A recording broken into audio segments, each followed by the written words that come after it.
यास्क मुनि ने कहा है कि मंत्र के अर्थ से मंत्र की ध्वनि अधिक प्रभावकारी होती है। ध्वनि में भी यदि मंत्र का मूल बीज मंत्र हो तो उससे पूर्ण सिद्धि प्राप्त होती है। इस मंत्र में बीज और शब्द दोनों का यथाविधि प्रयोग किया गया है। अतः समस्त रिद्धि सिद्धि, धन संपदा, संतति प्राप्त करने के उपायों में इस मंत्र का जाप, श्रवण, मनन बड़ा उपयोगी माना जाता है। ओम श्री गणेशाय नमः। ओम श्री गणेशाय नमः। ओम गुरुर्ब्रह्मा गुरुर्विष्णु गुरुर्देवो महेश्वरः गुरुर्साक्षात् परब्रह्मः तस्मै श्री गुरुवे नमः। ॐ ह्रां ह्रूं सः ॐ भूर्भुवः स्वः।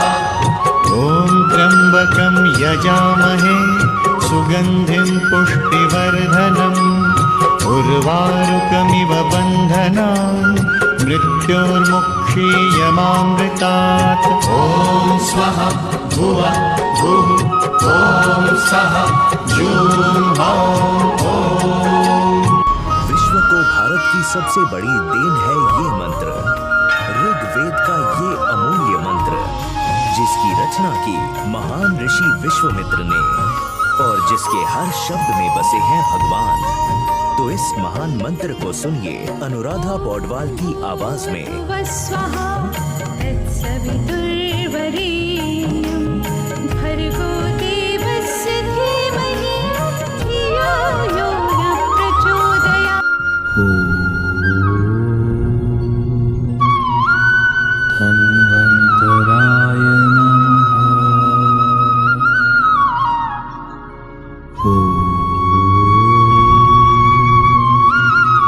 धन्वन्तराय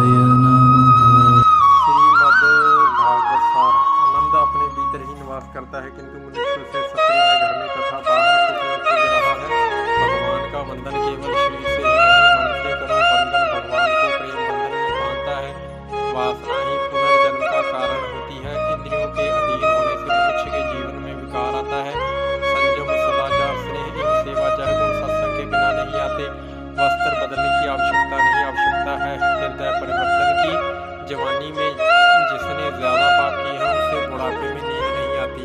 भगवान ने जिसे संपत्ति दी है उसे गाय अवश्य रखनी चाहिए।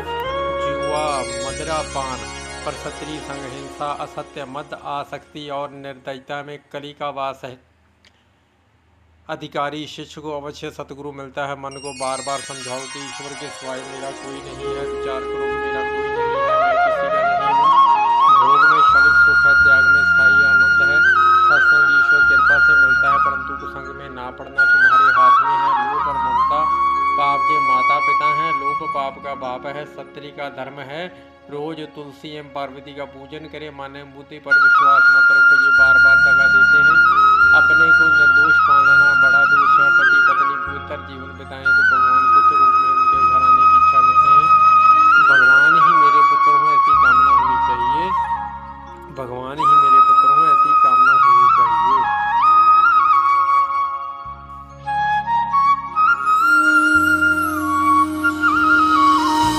श्री गुरु चरण सरोज रज निज मनु मुकुरु सुधार। बरनउँ रघुबर बिमल जसु जो दायक फल चारि।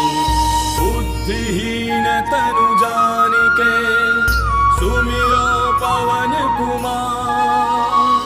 बल बुद्धि विद्या देहु मोहि हरहु कलेश विकार।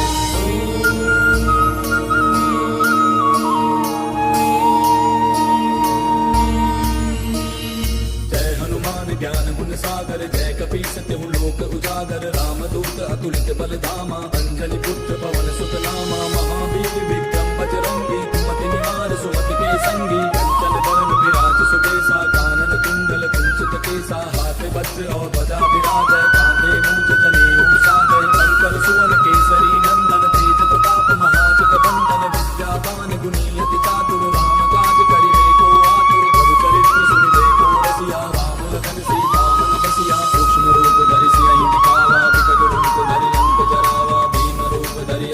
तुम्हारे रामचंद्र के काज सवारे लाए सजीवन लखन जियाए श्री रघुवीर हर्षि उर लाए रघुपति कीन्ही बहुत बड़ाई तुम मम प्रिय भरतहि सम भाई दास बदन तुम जस गावे अस कहि श्रीपति कंठ लगावे सनकादिक ब्रह्मादि मुनीसा नारद सारद सहित अहिसा जम कुबेर दिगपाल जाते कवि कोविद कहि सके कहाते पुता चुप्पी वही कीना राम मिलाए राजपद दीना तुमरो मंत्र विभीषण माना लंकेश्वर भय सब जग जाना सहस्त्र जो जग भय भानु लील्यो ताहि मधुर फल दानु प्रभु मुद्रिका मेले मुख माहि जाति लागी गयो अचरज नाहि दुर्गम काज जगत के जेते सुगम अनुग्रह तुमरे तेते राम दुआरे तुम रखवारे होत न आज्ञा बिन पैसारे तब सुख लहै तुम्हारी सरना तुम कर सकता हूँ को डरना आपन तेज समारो आपै तीनों लोक हांकते कापै भूत पिशाच निकट नहीं आवे महावीर जब नाम सुनावे नासै रोग हरै सब पीरा जपत निरंतर हनुमत बीरा संकट के हनुमान छुड़ावे मन क्रम वचन ध्यान जो लावे सब पर राम तपस्वी राजा तिनके काज सकल तुम साजा और मनोरथ जो कोई लावे सोई अमित जीवन फल पावे तारो जुग पर ताप तुम्हारा है पर सिद्ध जगत उजियारा साधु संत के तुम रखवारे असुर निकंदन राम दुलारे अष्ट सिद्धि नौ निधि के दाता असबर दीन जानकी माता राम रसायन तुमरे दासा सदा रहो रघुपति के दासा तुमरे भजन राम को पावे जन्म जन्म के दुख बिसरावे अंत काल रघुबर पुर जाई जहाँ जन्म हरि भक्त कहाई और देवता चित्त न धरे हनुमत से सर्व सुख करे संकट कटे मिटे सब पीरा जो सुमिरै हनुमत बल वीरा जय जय जय हनुमान गोसाई कृपा करहु गुरुदेव की नाई जो सत बार पाठ कर कोई छूटहि बंदे महासुख होई जो यह पढ़ हनुमान चालीसा होय सिद्धि साखी गौरीसा तुलसीदास सदा हरि तेरा की जय रात हृदय महडेरा पवन तनय संकट हरन मंगल मूर्ति रूप राम लखन सीता सहित हृदय बसहु सुरभूप मेरे प्रभु राम जय जय राम सियापति राम जय जय राम मेरे प्रभु राम जय जय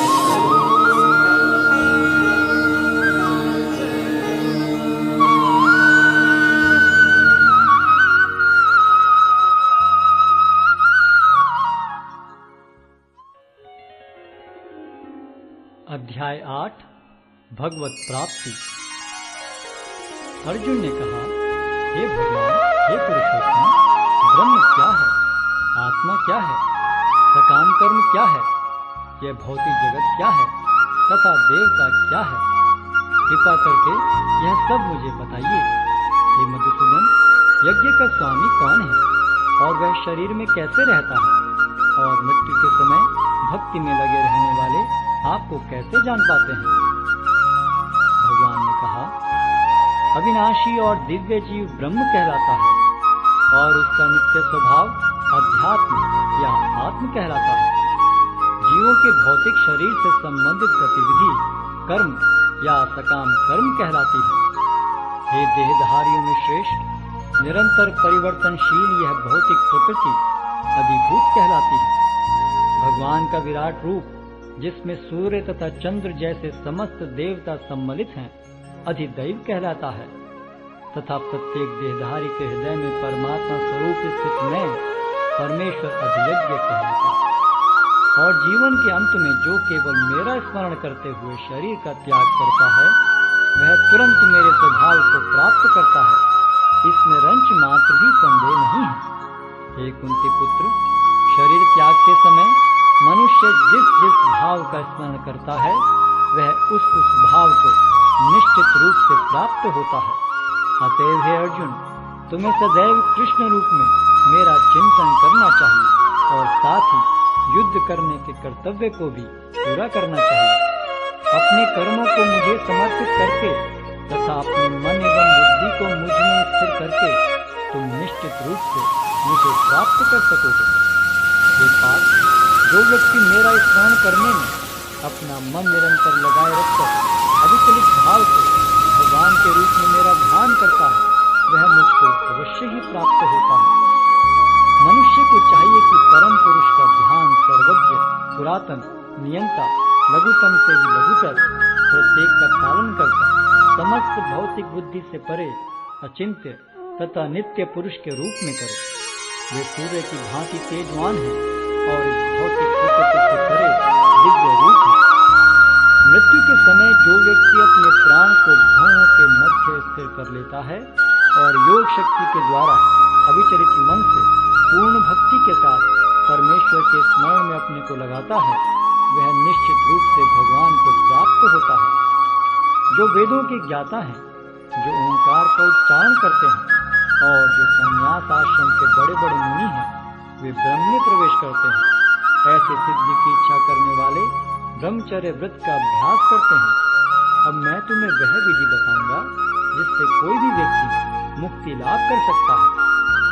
इस योगाभ्यास में स्थित होकर तथा अक्षरों के परम संयोग यानी ओंकार का उच्चारण करते हुए यदि कोई भगवान का चिंतन करता है और अपने शरीर का त्याग करता है, तो वह निश्चित रूप से आध्यात्मिक लोकों को जाता है। हे अर्जुन, जो अनन्य भाव से निरंतर मेरा स्मरण करता है, उसके लिए मैं सुलभ हूँ, क्योंकि वह मेरी भक्ति में प्रवृत्त रहता है। मुझे प्राप्त करके महापुरुष जो भक्ति योगी हैं, कभी भी दुखों से पूर्ण इस अनित्य जगत में नहीं लौटते, क्योंकि उन्हें परम सिद्धि प्राप्त हो चुकी होती है। इस जगत में सर्वोच्च लोक से लेकर निम्नतर सारे लोक दुखों के घर हैं, जहाँ जन्म तथा मरण का चक्कर लगा रहता है। किंतु हे कुंती पुत्र, जो मेरे धाम को प्राप्त कर लेता है, वह फिर कभी जन्म नहीं लेता। मानवीय गणना के अनुसार 1000 युग मिलकर ब्रह्मा का एक दिन बनता है और इतनी ही बड़ी ब्रह्मा की रात्रि भी होती है। ब्रह्मा के दिन के शुभारंभ में सारे जीव अव्यक्त अवस्था से व्यक्त होते हैं और फिर जब रात्रि आती है तो वे पुनः अव्यक्त में विलीन हो जाते हैं। जब जब ब्रह्मा का दिन आता है तो सारे जीव प्रकट होते हैं और ब्रह्मा की रात्रि होते ही असहायवत विलीन हो जाते हैं। इसके अतिरिक्त एक अन्य अव्यक्त प्रकृति है जो शाश्वत है और इस व्यक्त तथा अव्यक्त पदार्थ से परे है। यह परा और कभी नाश न होने वाली है। जब इस संसार का सब कुछ लय हो जाता है, तब भी उसका नाश नहीं होता। जिसे वेदांती अप्रकट तथा अविनाशी बताते हैं, जो परम गंतव्य है, जिसे प्राप्त कर लेने पर कोई वापस नहीं आता, वही मेरा परम धाम है। भगवान जो सबसे महान है, अनन्य भक्ति द्वारा ही प्राप्त किए जा सकते हैं। यद्यपि वे अपने धाम में विराजमान रहते हैं, तो भी वे सर्वव्यापी हैं और उनमें सब कुछ स्थित है। हे भरत श्रेष्ठ, अब मैं तुम्हें उन विभिन्न कालों को बताऊंगा जिनमें इस संसार से प्रयाण करने के बाद योगी पुनः आता है अथवा नहीं आता। जो पर ब्रह्म की ज्ञाता है, वे अग्निदेव के प्रभाव में, प्रकाश में, दिन के शुभ क्षण में, शुक्ल पक्ष में या जब सूर्य उत्तरायण में रहता है, उन 6 मासों में इस संसार से शरीर त्याग करने पर उस पर ब्रह्म को प्राप्त करते हैं। जो योगी धुएं, रात्रि, कृष्ण पक्ष में या सूर्य के दक्षिणायन रहने के 6 महीनों में दिवंगत होता है, वह चंद्रलोक को जाता है, किंतु वहां से पुनः चला आता है। वैदिक मतानुसार इस संसार से प्रयाण करने के 2 मार्ग हैं, एक प्रकाश का तथा दूसरा अंधकार का।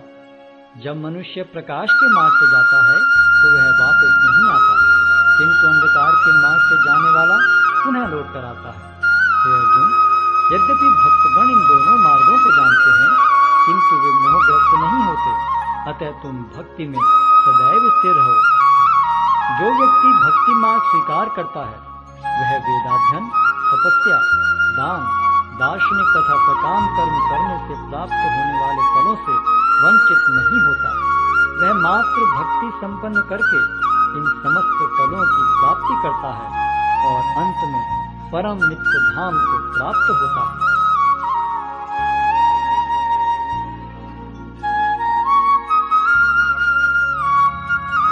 अध्याय 15 पुरुषोत्तम योग। भगवान ने कहा जाता है कि एक शाश्वत अश्वत्थ वृक्ष है, जिसकी जड़ें तो ऊपर की ओर हैं और शाखाएं नीचे की ओर, तथा पत्तियां वैदिक स्तोत्र हैं। जो इस वृक्ष को जानता है वह वेदों का ज्ञाता है। इस वृक्ष की शाखाएं ऊपर तथा नीचे फैली हुई हैं और प्रकृति के 3 गुणों द्वारा पोषित हैं। इसकी टहनियां इंद्रिय विषय हैं। इस वृक्ष की जड़ें नीचे की ओर भी जाती हैं, जो मानव समाज के सकाम कर्मों से बंधी हुई हैं। इस वृक्ष के वास्तविक स्वरूप का अनुभव इस जगत में नहीं किया जा सकता। कोई भी नहीं समझ सकता कि इसका आदि कहाँ है, अंत कहाँ है या इसका आधार कहाँ है। लेकिन मनुष्य को चाहिए कि इस दृढ़ मूल वाले वृक्ष को विरक्ति के शस्त्र से काट गिराए। तत्पश्चात उसे ऐसे स्थान की खोज करनी चाहिए जहाँ जाकर लौटना न पड़े और जहाँ उस भगवान की शरण ग्रहण कर ली जाए जिससे अनादिकाल से प्रत्येक वस्तु का सूत्रपात तथा विस्तार होता आया है। जो झूठी प्रतिष्ठा, मोह तथा कुसंगति से मुक्त है, जो शाश्वत तत्व को समझते हैं, जिन्होंने भौतिक काम को नष्ट कर दिया है, जो सुख तथा दुख के द्वंद्व से मुक्त हैं और जो मोह रहित होकर परम पुरुष के शरणागत होना जानते हैं, वे उस शाश्वत राज्य को प्राप्त होते हैं। वह मेरा परम धाम न तो सूर्य या चंद्र के द्वारा प्रकाशित होता है और न अग्नि या बिजली से। जो लोग वहां पहुंच जाते हैं वे इस भौतिक जगत में फिर से लौट कर नहीं आते। इस बद्ध जगत में सारे जीव मेरे शाश्वत अंश हैं। बद्ध जीवन के कारण वे 6 इंद्रियों से घोर संघर्ष कर रहे हैं, जिनमें मन भी सम्मिलित है। इस संसार में जीव अपनी देहात्म बुद्धि को एक शरीर से दूसरे में उसी तरह ले जाता है जिस तरह वायु सुगंधी को ले जाता है।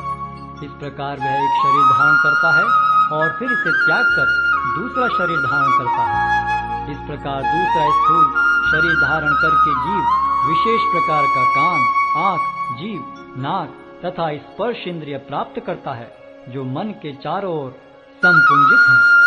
इस प्रकार वह इंद्रिय विषयों के एक विशिष्ट समुच्चय का भोग करता है। मूर्ख न तो समझ पाते हैं कि जीव किस प्रकार अपना शरीर त्याग कर सकता है, न ही वे यह समझ पाते हैं कि प्रकृति के गुणों के अधीन वह किस तरह के शरीर का भोग करता है। लेकिन जिसकी आंखें ज्ञान में प्रशिक्षित होती हैं, वह यह सब देख सकता है। आत्म साक्षात्कार को प्राप्त प्रयत्नशील योगी जन यह सब स्पष्ट रूप से देख सकते हैं। लेकिन जिनके मन विकसित नहीं है और जो आत्म साक्षात्कार को प्राप्त नहीं है, वे प्रयत्न करके भी यह नहीं देख पाते कि क्या हो रहा है।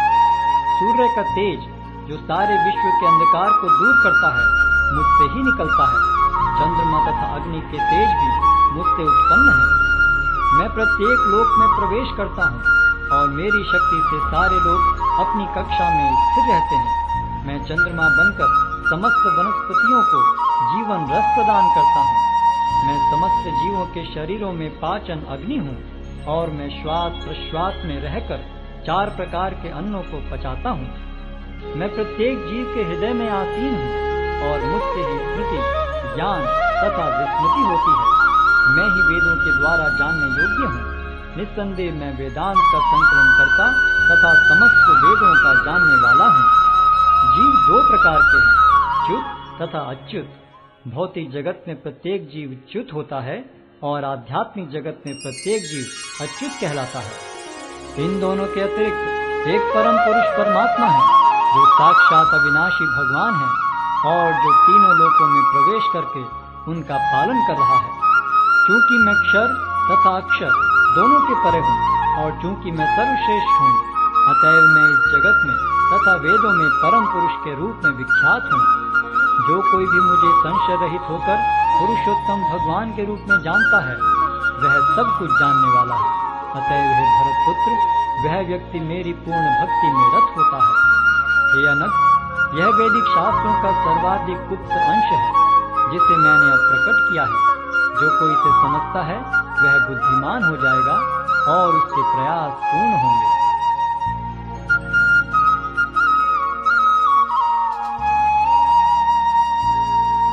श्री गर्भ गीता श्री कृष्ण भगवान जी का वचन है कि जो प्राणी इस गर्भ गीता का विचार करता है सो पुरुषवर गर्भ योनि में ना आवेगा। अर्जुन वाच्य श्री कृष्ण भगवान जी, जब प्राणी गर्भ विषय किस पुरुष पर आता है, प्रभु जी जब जन्मता है तब उसको जराधिक रोग रखते हैं, फिर मृत्यु होती है। स्वामी यह कौन कर्म है जिनके करने से जन्म मरण से रहित होंगे।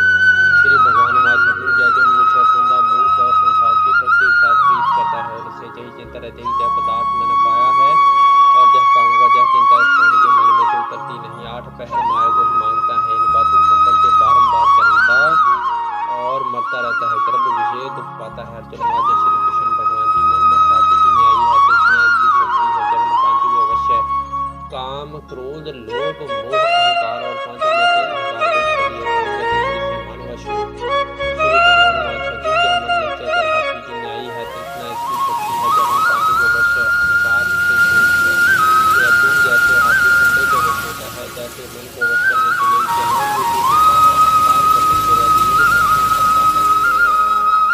अर्जुन वाच श्री कृष्ण भगवान जी एक तुम्हारे नाम के लिए वनों में फिरते हैं, एक वैरागी है, एक धर्म कहते हैं, तीन में से कैसे जानिए एक वैष्णव कौन है। श्री भगवान वाच अर्जुन एक मेरे नाम के लिए वनों में फिरते हैं, एक सन्यासी कहलाते हैं, एक सर पर जटा बांधते हैं, एक वस्त्र लगाते हैं, तिनमें मैं नहीं हूँ क्यों तिन्हा विषय अहंकार है, इनको मेरा दर्शन दुर्लभ है। अर्जुन वाच श्री कृष्ण भगवान जी वह कौन पाप है जिसे करके सत्री मर जाती है, जिसे करके पुत्र मर जाते हैं और नपुंसकता कौन पाप से होती है। श्री भगवान वाच अर्जुन जो किसी से कर्जा उठाता है और देता नहीं, इस पाप से सत्री मर जाती है, और किसी की अमानत रखी हुई बचा लेता है, उसके पुत्र मर जाते हैं। जो किसी का कार्य सबसे पहले करने का वचन देता है पर जब समय आ पड़े तब तो उसका कार्य नहीं करे, इस पाप से नपुंसकता होती है।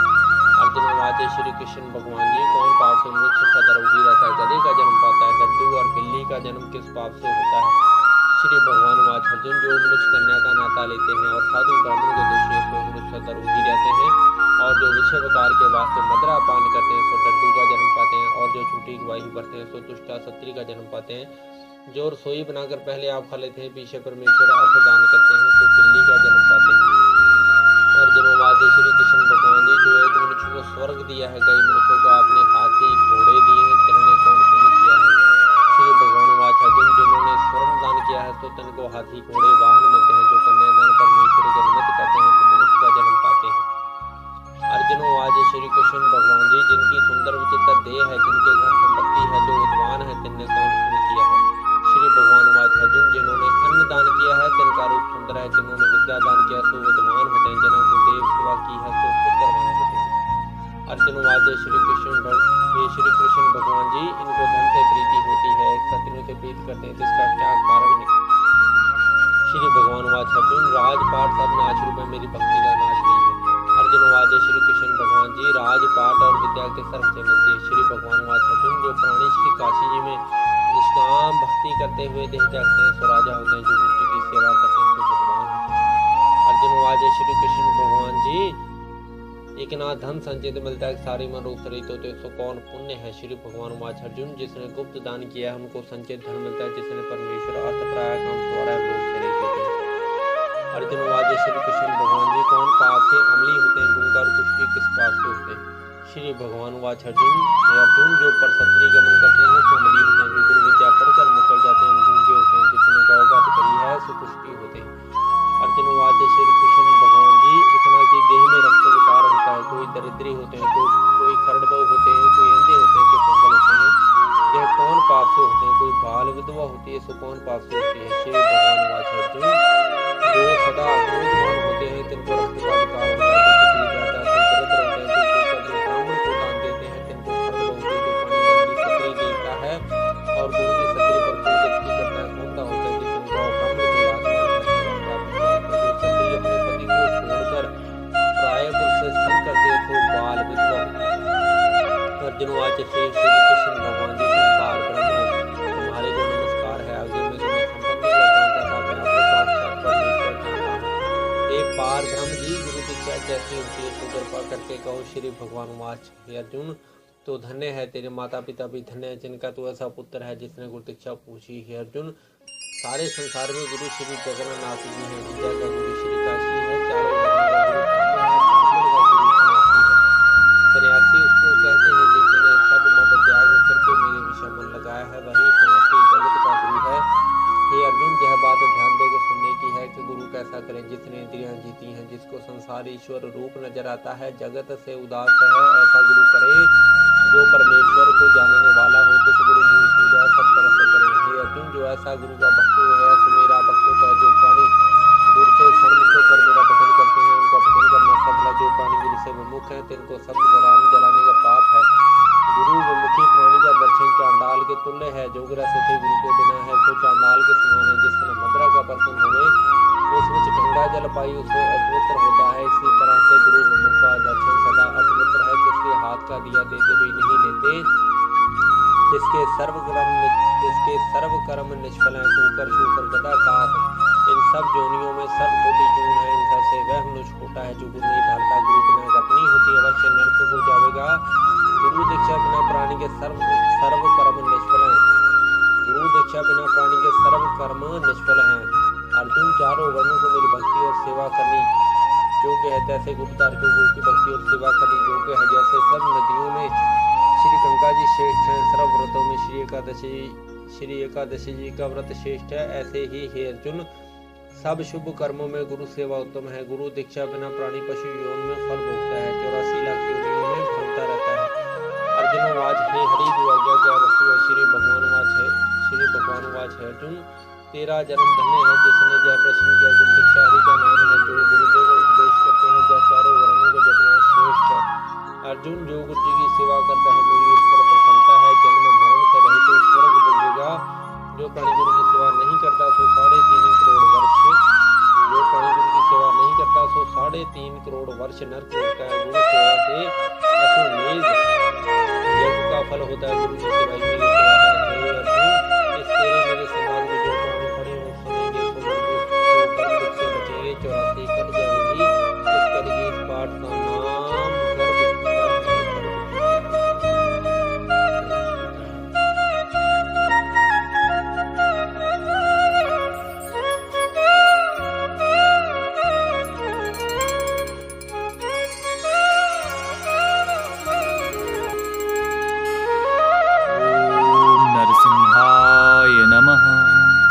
श्री नरसिंह कवच हिंदी में प्रिय श्रोताओं, नरसिंह भगवान के पूजन से तंत्र मंत्र बाधा, भूत पिशाच भय, अकाल मृत्यु का डर, असाध्य रोग, घोर शत्रु भय, धनहानि, मृत्यु का भय, शोक और दुख आदि से छुटकारा मिलता है तथा जीवन में शांति की प्राप्ति होती है।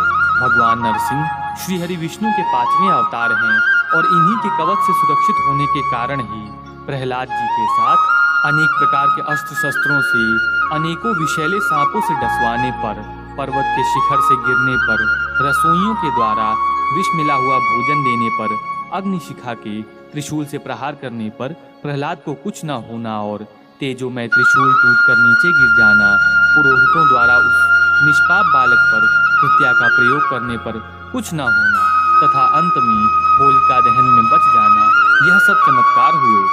इस कवच को जो भी मनुष्य पढ़ अथवा सुन लेता है वह प्रहलाद जी की भांति ही भगवान नरसिंह की छत्र छाया में सुरक्षित हो जाता है। तो आइए इस पवित्र नरसिंह कवच को प्रारंभ करते हैं। ओम नरसिंहाय नमः। अब मैं उसी नरसिंह कवच का वर्णन करता हूँ जिसका उच्चारण पहले प्रहलाद महाराज ने किया था। यह कवच बहुत शुद्ध, सभी विघ्नों को नष्ट करने वाला तथा सुरक्षा प्रदान करने वाला है। यह कवच समस्त संपत्ति, मुक्ति तथा स्वर्गीय उपलब्धियां प्रदान करने वाला है। स्वर्ण सिंहासन पर विराजमान नरसिंह देव जो सभी देवताओं के स्वामी हैं, उनका स्मरण करते हुए इस कवच का उच्चारण अथवा श्रवण करना चाहिए। भगवान नरसिंह स्वर्ण सिंहासन पर विराजमान हैं तथा उनका मुख खुला हुआ है। 3 आँखें हैं और उनका रंग शरदकालीन चंद्रमा की कांति जैसा है। उनके वाम अंग में लक्ष्मी देवी सुशोभित होती हैं। अपने शौर्य द्वारा वह सभी भौतिक एवं दिव्य आध्यात्मिक गुणों के आश्रयदाता हैं। उनकी 4 भुजाएं तथा कोमल अंग हैं। उन्होंने स्वर्ण कर्ण कुंडल धारण कर रखे हैं। उनकी छाती पर दिव्य मणि स्थित है। वह हाथों में सोने के आयुध धारण किए हुए हैं। उनके पीले निर्मल वस्त्रों का रंग पिघले सोने की कांति जैसा है। वह अपने हारों, गलमालाओं व चमकीली मणियों द्वारा इंद्र एवं अन्य देवताओं के मध्य सुशोभित हैं। उनके दोनों चरण कमल भी सुंदरता से सजे हुए हैं तथा उन पर कमल, चक्र व शंख आदि चिन्ह अंकित हैं। उनके अनेक पार्षद जैसे कि गरुड़ जी, उनकी स्तुति तथा मान अर्थात गौरव का वर्णन करने में लगे हुए हैं। नरसिंह कवच पढ़ते हुए अपने हृदय में श्री नरसिंह देव का इस प्रकार सिंहासन पर बैठे हुए रूप में चिंतन करते हुए अपना मन स्थिर करके उनसे यह प्रार्थना करनी चाहिए कि हे नरसिंह देव, आप विश्व की रक्षा करने के लिए प्रकट हुए हैं, कृपया मेरी भी रक्षा करें। हे नरसिंह देव, आप जो कि स्तंभ में वास करने के साथ साथ सभी जगह विराजित हैं, अपनी कृपा से मेरे माथे की रक्षा करें। हे नरसिंह देव, आपके नेत्र सूर्य, चंद्रमा व अग्नि के समान हैं, आप मेरी आंखों की रक्षा करें। हे नरसिंह देव, सभी विद्वान मुनि आपकी स्तुति में लगे रहते हैं, आप मेरी स्मृति एवं बुद्धि को शुद्ध कर दें। आपकी नाक सिंह के नाक के जैसी है, कृपया मेरी नाक की रक्षा करें। आपका मुख लक्ष्मी जी को अति प्रिय है, अतः आप मेरे मुख की रक्षा करें। हे नरसिंह देव, आप समस्त ज्ञान के स्वामी हैं, आप मेरी जीवा की रक्षा करें। आपका मुख चंद्रमा के सदृश सुंदर है तथा प्रहलाद महाराज सदैव आपकी पूजा करते रहते हैं, आप सदा मेरे चेहरे की रक्षा करें। नरसिंह देव, मेरे कंठ की रक्षा करें। समस्त विश्व की उत्पत्ति तथा रक्षा करने वाले मेरे कंधों की रक्षा करें, जिनकी भुजाओं में दिव्य तेज से युक्त अस्त्र शोभित होते हैं, वे भगवान श्री नरसिंह देव मेरी भुजाओं का सदा संरक्षण करें। हे नरसिंह देव, आप सभी देवों को सदैव आशीर्वाद देते हैं, आप मेरे हाथों की हर दिशा से रक्षा करें। आप सभी योगियों के हृदय में हरि के रूप में विद्यमान हैं, कृपया मेरे हृदय की रक्षा करें। आपने अपने पंजे से हिरण्यकशिपु का वक्ष चीर दिया, आप सभी देवों में महान हैं, कृपया आप उन्हीं पंजों से मेरे मध्य भाग एवं मेरे वक्षस्थल की रक्षा करें। आपकी नाभि से ब्रह्मा जी उत्पन्न हुए तथा उन्होंने आपकी स्तुति की। हे नरसिंह देव, आप मेरी नाभि की रक्षा कीजिए, जिनकी कमर करोड़ों ब्रह्मांडों से ढकी हुई है, अर्थात करोड़ों ब्रह्मांडों के समूहों के समान है, वे मेरी कमर की रक्षा करें। तथा जो सभी मंत्रों के गुहा अर्थात गुप्त रूप हैं, वे भगवान मेरे शरीर के गुप्त अंगों की रक्षा करें।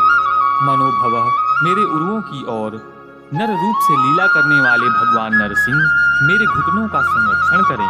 दुष्टों का वध करके धरा का भार कम करने वाले मनुष्यों के स्वामी मेरी जांघों की रक्षा करें। हे देवताओं को समस्त प्रकार का ऐश्वर्य तथा राज्य प्रदान करने वाले, कृपया मेरे पैरों की रक्षा कीजिए। हे सहस्त्र सिर वाले परम भोक्ता सर्वक्षम पुरुष, कृपया मेरी देह की सभी दिशाओं से रक्षा करें।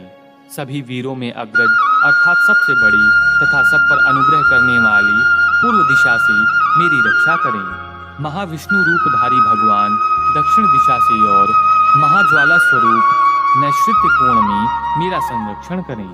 हे नरसिंह देव, आपका मुख सदा सर्वत्र विद्यमान रहता है, आप पश्चिम दिशा में मेरी रक्षा कीजिए। सौम्य भूषण को धारण करने वाले नरसिंह देव वायव्य कोण में मेरी रक्षा करें। कल्याण वह मंगल के दायक हे भगवान, आप ईशान कोण में मेरी रक्षा करें। आप साक्षात मृत्यु को भी भयभीत करने वाले तथा उसके स्वामी हैं। संसार के सभी भयों तथा इस भौतिक जगत की जन्म मृत्यु के बंधन से मेरी रक्षा कीजिए। प्रहलाद महाराज के मुख से उच्चारित हुए इस कवच को जो कोई भी व्यक्ति भाव से उच्चारण करता है, वह तुरंत ही सब पापों से मुक्त हो जाता है। वह इस जगत में पुत्रवान, धनवान तथा दीर्घ आयु को प्राप्त करता है तथा इस कवच का जप करते समय वह जो भी इच्छा करता है उस वस्तु को प्राप्त कर लेता है। इसमें कोई संशय नहीं है। जो इस कवच का पाठ करता है उसे सब जगह जय की प्राप्ति होती है तथा वह सर्वत्र विजयी होता है। उसे कोई परास्त नहीं कर सकता। भूमि, अंतरिक्ष, इस विश्व में तथा अन्य किसी भी लोक के नक्षत्र और ग्रह उसे प्रभावित नहीं कर सकेंगे। इस कवच के प्रभाव से बिच्छुओं और सर्पों का दंश समाप्त हो जाता है तथा ब्रह्म, राक्षस और अन्य दैत्य भी इस कवच से भयभीत होकर दूर से ही भाग जाते हैं। भोजपत्र अथवा तालपत्र पर इस शुभ कवच को लिखकर यदि हाथ में पहना जाए तो उसे पहनने वाला व्यक्ति सभी कार्यों में पूर्णतया सिद्धि प्राप्त करेगा, अर्थात उसके सभी कार्य सिद्ध होंगे। यदि कोई इस कवच का प्रतिदिन 1 बार या 3 बार उच्चारण अथवा श्रवण करेगा तो उसकी सभी स्थितियां शुभ हो जाएंगी तथा उसे इंद्रिय तृप्ति से मुक्ति मिल जाएगी एवं वह देवताओं, असुरों व मनुष्यों के बीच सदैव विजयी रहेगा। यदि कोई शुद्ध हृदय से इस कवच का 32,000 बार पाठ करेगा तो उसे परम शुभ लाभ एवं भोग और मोक्ष दोनों की प्राप्ति होगी। इस कवच के पाठ से मंत्र सिद्धि प्राप्त होती है तथा यह कवच अन्य सभी मंत्रों का राजा है और सभी इच्छाओं को पूर्ण करने वाला है। यदि तिलक लगाते समय कोई 3 बार इस मंत्र का उच्चारण करेगा तो वह सभी ग्रहों के कुप्रभावों से मुक्त हो जाएगा। इसका 3 बार जप करने से जल अभिमंत्रित हो जाता है। यदि भोजन ग्रहण करते समय नरसिंह देव का ध्यान करते हुए यह कवच पढ़ा जाता है तो सभी प्रकार की उदर व्याधियां समाप्त हो जाती हैं। अधिक क्यों कहा जाना चाहिए, जो इसका पाठ करता है वह स्वयं नरसिंह भगवान के साथ गुणात्मक एकता प्राप्त करता है, अर्थात उन्हीं के समान हो जाता है। ध्यान करने वाले व्यक्ति के मन की सभी इच्छाएं पूर्ण होती हैं, इसमें कोई संदेह नहीं है। मैं उन दिव्य नरसिंह देव को प्रणाम करता हूँ जो सिंह के समान गर्जन कर रहे हैं। उन्होंने अपने असंख्य भुजाओं से सभी के लिए चिंता उत्पन्न करने वाले दैत्यों को मार भगाया है। इस विश्व तथा अन्य लोकों में ऐसे दैत्यों के समूहों में भय करने के लिए ही वह प्रकट हुए हैं। उन्होंने उन दैत्यों के सिरों को काटकर उनका वध किया है। भगवान नरसिंह गर्दन करते हुए तथा रोष में भरकर सभी दिशाओं में समस्त दैत्यों का संहार करते हैं। सब दैत्यों का भार उन्होंने स्वयं पर ले लिया है। उनके शरीर से उत्पन्न होने वाला दिव्य प्रकाश सभी जगह व्याप्त हो रहा है। मैं ऐसे नरसिंह भगवान को प्रणाम करता हूँ। इस प्रकार यह परम पावन सर्व विघ्न नाशक श्री नरसिंह कवच संपूर्ण हुआ। अंत में भगवान नरसिंह की प्रसन्नता के लिए हम उनका 11 नामों के माध्यम से ध्यान करेंगे। अथ नरसिंह 11 नाम स्तोत्र। ओम नरसिंहाय नमः, ओम महासिंहाय नमः, ओम दिव्य सिंहाय नमः, ओम महाबलाय नमः, ओम उग्र सिंहाय नमः, ओम महादेवाय नमः, ओम स्तंभजाय नमः, ओम उग्रलोचनाय नमः, ओम रौद्राय नमः, ओम श्रीमते नमः, ओम योगानंदाय नमः। इति नरसिंह 11 नाम स्तोत्र। प्रेम से बोलिए भगवान नरसिंह की जय।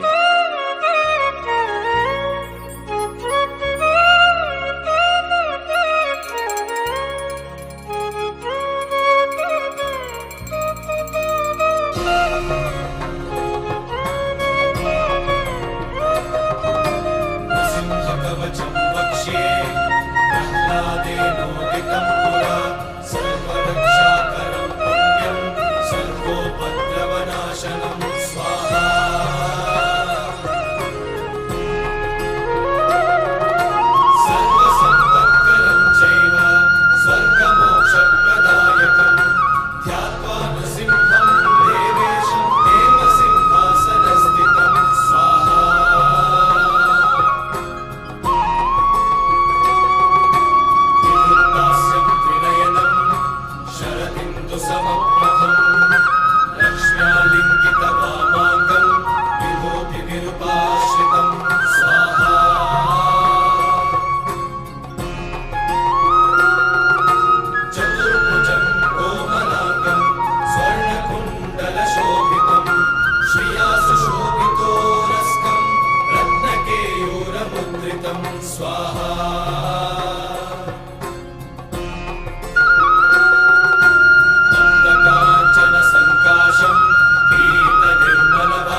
मे पातु नृहरिः मुनिवर्यस्तुतिप्रियः नासं मे सिंहनासस्तु मुखं लक्ष्मीमुखप्रियः स्वाहा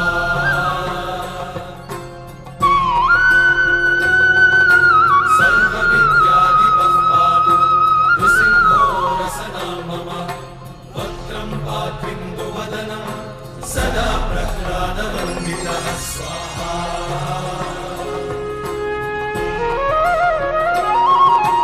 नृसिंहः पातु मे कण्ठं स्कन्धौ पूर्वकरार्थकृत् दिव्यास्त्रशोभितभुजो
प्रियतमाय पुष्पदृष्टिं प्रत्यक्षं वा परोक्षं वा अजीर्णं पञ्चविसूचिकां हन हन एहाहिकं द्वयाहिकं त्रयाहिकं चातुर्थिकं ज्वरं नाशय नाशय चतुरशतिवातानष्टादशपुष्ठान् अष्टादशक्षयरोगान् हन हन सर्वदोषान् भञ्जय भञ्जय तत्सर्वनाशाय नाशय शोषय शोषय आकर्षय आकर्षय शत्रुं मारय मारय उच्चाटयोच्चाटय विद्वेषय विद्वेषय स्तम्भय स्तम्भय निवारय विघ्नैर्हन विघ्नैर्हन दह दह मथ मथ विध्वंसय विध्वंसय चक्रं गृहीत्वा शीघ्रमागच्छ आगच्छ चक्रेण हत्वा परविद्यां छेदय छेदय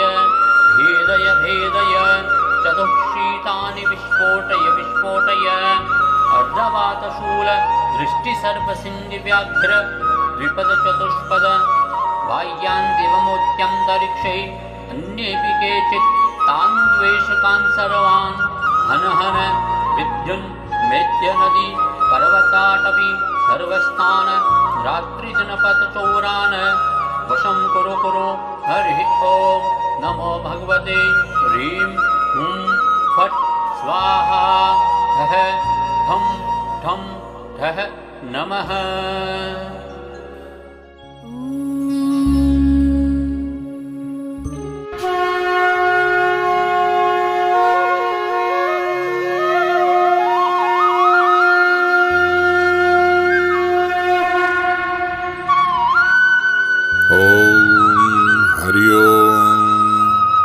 सर्वप्रथम श्री गणेश जी और भगवान नारायण को नमस्कार करें। ओम गणेशाय नमः। ओम नमो नारायणाय। इसके बाद भगवान का ध्यान करें। सारे ऐश्वर्य, धर्म, यश, लक्ष्मी, ज्ञान और वैराग्य से परिपूर्ण इष्ट देव भगवान का ध्यान करें और अपने आप को भी उसी रूप में ही चिंतन करें। तत्पश्चात विद्या, तेज और तप स्वरूप इस कवच का पाठ व श्रवण करें और हर एक शब्द को अपने मन में विजुलाइज करने की कोशिश करें। हरि ओम नमो नारायणाय।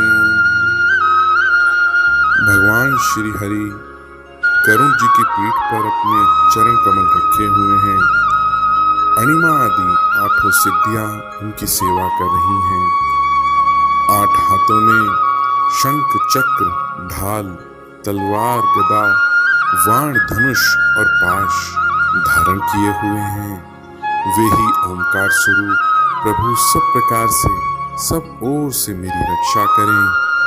मत्स्य मूर्ति भगवान जल के भीतर जल जंतुओं से और वरुण के पाश से मेरी रक्षा करें। माया से ब्रह्मचारी का रूप धारण करने वाले वामन भगवान स्थल पर और विश्वरूप श्री त्रिविक्रम भगवान आकाश में मेरी रक्षा करें। जिनके घोर अट्टहास करने पर सब दिशाएं गूंज उठी थीं और गर्भवती दैत्य पत्नियों के गर्भ गिर गए थे। वे दैत्य यूथपतियों के शत्रु भगवान नरसिंह किले, जंगल, रणभूमि आदि विकट स्थानों में मेरी रक्षा करें। अपनी दाढ़ों पर पृथ्वी को उठा लेने वाले यज्ञ मूर्ति बराह भगवान मार्ग में, परशुराम जी पर्वतों के शिखरों पर और लक्ष्मण जी के सहित भरत के बड़े भाई भगवान श्री रामचंद्र प्रवास के समय मेरी रक्षा करें। भगवान नारायण मारण, मोहन आदि भयंकर अभिचारों और सब प्रकार के प्रमादों से मेरी रक्षा करें। ऋषि श्रेष्ठ नर गर्भ से, योगेश्वर भगवान दत्तात्रेय योग के विघ्नों से और त्रिगुणाधिपति भगवान कपिल कर्म बंधनों से मेरी रक्षा करें। परम ऋषि सनत कुमार कामदेव से, हयग्रीव भगवान मार्ग में चलते समय देव मूर्तियों को नमस्कार आदि ना करने के अपराध से, देवर्षि नारद सेवा अपराधों से और भगवान कच्छप सब प्रकार के नरकों से मेरी रक्षा करें। भगवान धन्वंतरी कुपथ्य से, जितेंद्रिय भगवान ऋषभदेव सुख दुख आदि भयदायक द्वंद्वों से, यज्ञ भगवान लोकापवाद से, बलराम जी मनुष्यकृत कष्टों से और श्री शेष जी क्रोधवश नामक सर्पों के गण से मेरी रक्षा करें। भगवान श्री कृष्ण द्वैपायन व्यास जी अज्ञान से तथा बुद्धदेव पाखंडियों से और प्रमाद से मेरी रक्षा करें। धर्म रक्षा के लिए महान अवतार धारण करने वाले भगवान कल की पाप बहुल कलिकाल के दोषों से मेरी रक्षा करें। प्रातःकाल भगवान केशव अपनी गदा लेकर, कुछ दिन चढ़ जाने पर भगवान गोविंद अपनी बांसुरी लेकर, दोपहर के पहले भगवान नारायण अपनी तीक्ष्ण शक्ति लेकर और दोपहर को भगवान विष्णु चक्रराज सुदर्शन लेकर मेरी रक्षा करें।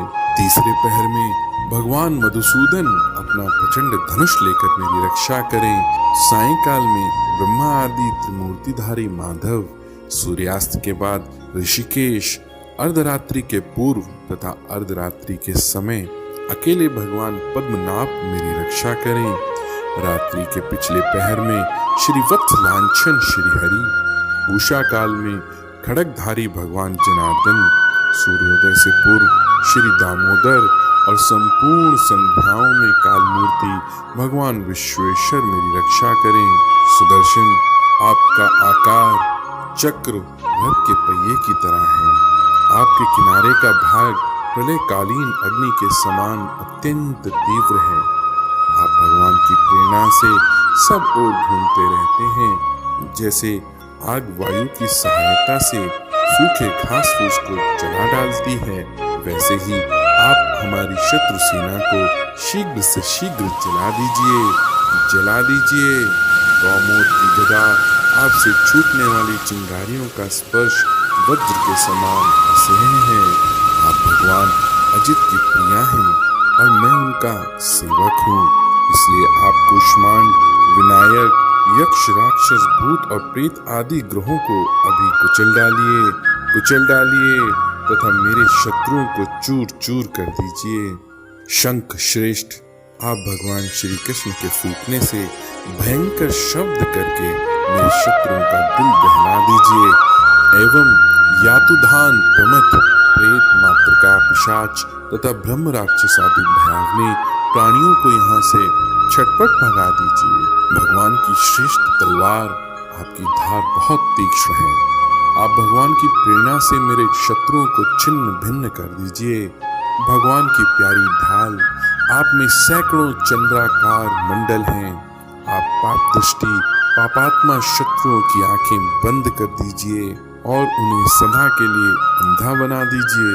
सूर्य आदि ग्रह, धूमकेतु आदि केतु, दुष्ट मनुष्य, सर्प आदि रेंगने वाले जंतु, दाढ़ों वाले हिंसक पशु, भूत प्रेत आदि तथा पापी प्राणियों से हमें जो जो भय हो और जो जो हमारे मंगल के विरोधी हो, वे सभी भगवान के नाम, रूप तथा आयुधों का कीर्तन करने से तत्काल नष्ट हो जाएं।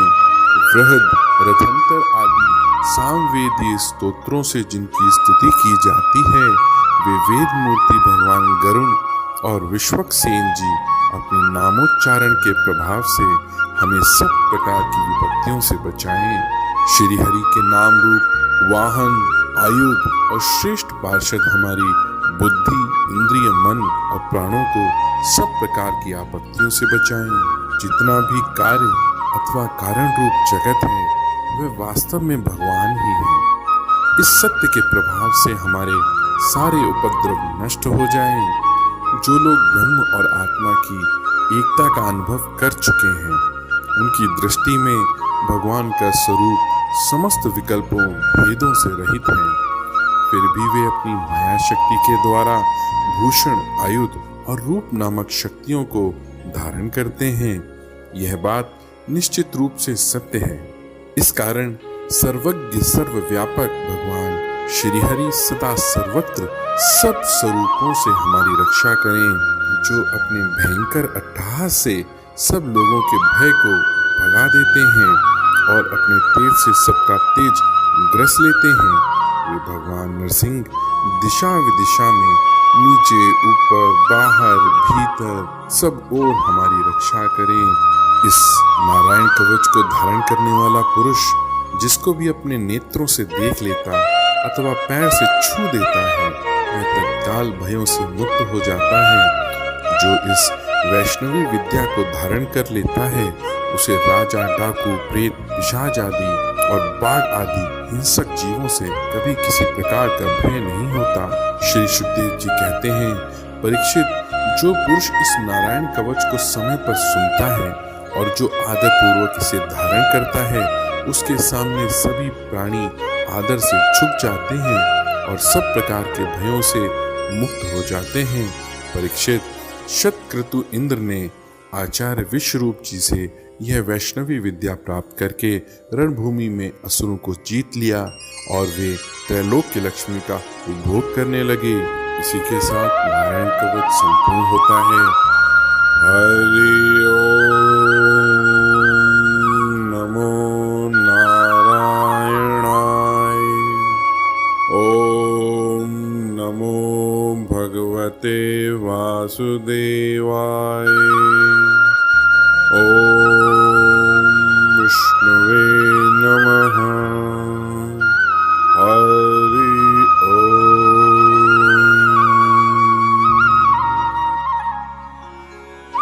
श्री नारायण कवचम।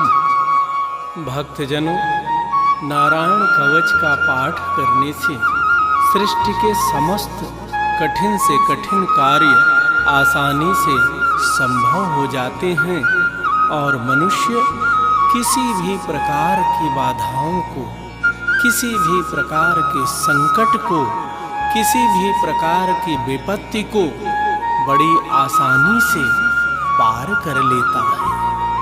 आइए भगवान श्री विष्णु के चरणों में प्रणाम करते हुए श्रीमद् भागवत में वर्णित नारायण कवच का पाठ श्रवण करते हैं।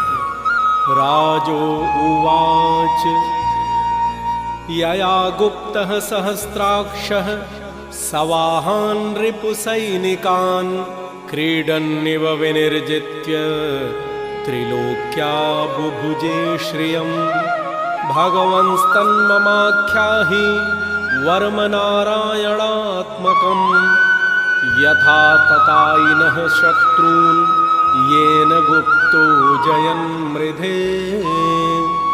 श्रीशुक उवाच वृतः पुरोहितस्त्वाष्ट्रो महेन्द्रायानुपृच्छते नारायणाख्यं वरमाह तदिहैकमनाः शृणुः।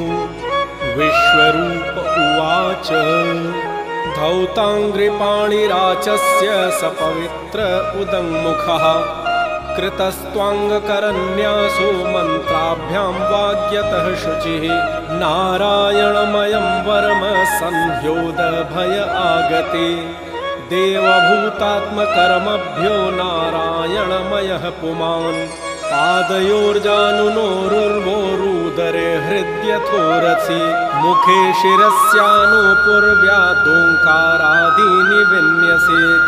ॐ नमो नारायणायेति विपर्यमथापि वा करन्यासं ततः कुर्यात् द्वादशाक्षरविद्यया प्रणवादीयकारान्तमङ्गुल्यङ्गुष्ठपर्वसु न्यसेद् हृदय ओङ्कारं विकारमनुमूर्धनि षकारं तु भ्रुवोर्मध्ये णकारं शिखया न्यसेत् वेकारं नेत्रयोर्युञ्ज्यान्यकारं सर्वसन्धिषु मकारमश्रमुद्दिश्य मन्त्रमूर्ति भवेत् बुधः सविसर्गं फडन्तं तत् सर्वदिक्षु विनिर्दिशेत्। ॐ विष्णवे नमः इत्यात्मानं परं ध्यायेद्धेयं षट्शक्तिभिर्युतं विद्यातेजस्तपोमूर्तिम् इमं मन्त्रमुदाहरेत्। ॐ हरिर्विद्यान्मम सर्वरक्षान्यस्ताङ्घ्रिपद्मः पतङ्गेन्द्रपृष्ठे दरारिचर्मासि गदेषु चाप पाशान् दधानोष्टगुणोष्टबाहुः जलेषु मां रक्षति मत्स्यमूर्तिर्यादो गणेभ्यो वरुणस्य पाशात् स्थलेषु माया बटुवामनोऽप्यात् त्रिविक्रमः खेवतु विश्वरूपः दुर्गेष्वटप्याजिमुखादिप्रभुः पाया नृसिंहो सुरयूथपारिः विमुञ्चतो यस्य महाट्टहासं दिशो विनेदुर्यपतंशगर्भाः रक्षत्वसौ माध्वनियज्ञकल्पः स्वन्दष्ट्रयोन्नीद्धतरो वराहः रामोद्रिकूटेष्वथ विप्रवासे स लक्ष्मणोऽभ्याद्भरताग्रजोऽस्मान् मामुग्रधर्मादखिलात् प्रमादान् नारायणः पातु नरश्च हासात् दत्तस्त्वयोगादथ योगनाथः पायाद्गुणेश कपिलः कर्मबन्धात् सनत्कुमारो वतु कामदेवाद्धयाननु मां पथि देवहेलनात् देवर्षिर्वयः पुरुषार्चनान्तरात् कुर्मो हरिर्मां निरयादशेषात् धन्वन्तरिर्भगवान् पात्वपथ्यात् द्वन्द्वाद्भयादृशभो निर्जितात्मा यज्ञश्च लोकाद्वताज्जनान्तात् बलो गणात् क्रोधवशादहीन्द्रः द्वैपायनो भगवान् प्रबोधात् बुधस्तु पाखण्डगणात् प्रमादात् कल्किः कलेह कालमलात् प्रपातु धर्मावनायोरुकृतावतारः मां केशवो गदया प्रातरव्यात् गोविन्द असङ्गवमात्तवेणुः नारायणः प्राहन उदात्तशक्तिः मध्यं दिने विष्णुहरीन्द्रपाणिः देवोपराह्न मधुहोग्रधन्वा सायं त्रिधामावतु माधवो मां दोषे हृषीकेश उतार्धरात्रे निशीथ एकोऽवतु पद्मनाभः श्रीवत्सधामा पररात्र ईशः प्रत्यूष ईशोऽसिधरो जनार्दनः दामोदरोऽव्यादनुसन्ध्यं प्रभाते विश्वेश्वरो भगवान् कालमूर्तिः चक्रं युगान्तानलतिग्मनेमि भ्रमतसमन्ताद् भगवत्प्रयुक्तं दन्दग्ध्यरिसैन्यमाशु कक्षं यथा वातसकोहुताशः